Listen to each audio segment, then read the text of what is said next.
नमस्कार मित्रांनो, मी आज वांग्याच्या प्लॉटवरती आलेलो आहे. येण्याचं कारण असं आहे मित्रांनो, तर पाहू शकता ही जी वांगा आहे ती पंचगंगा जातीचा आहे.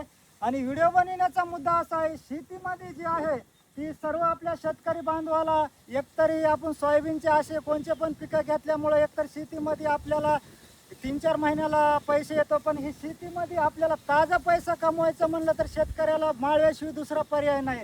तर ही जी वांग्याचा प्लॉट आहे मित्रांनो, 1,500 बुडाचा प्लॉट आहे.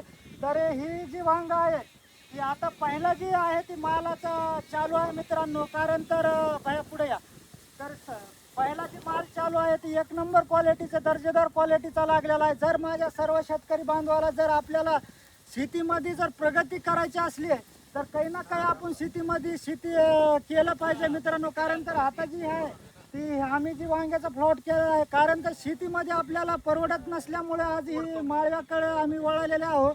तर पाहू शकता जी ह्या पंचगंगा जातीचं वांगा आहे ती ह्याच्या आपण 2 फवारण्या झालेल्या आहेत, ड्रीप सिस्टम वरती लावलेला आहे.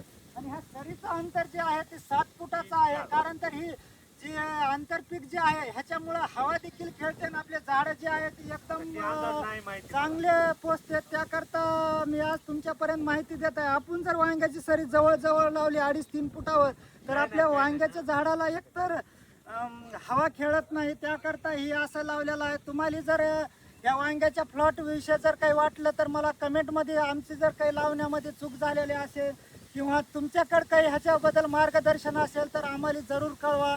आणि जर ही प्लॉट जर चांगला असला तर मला कमेंटमध्ये जरूर कळवा. जय हिंद, जय महाराष्ट्र.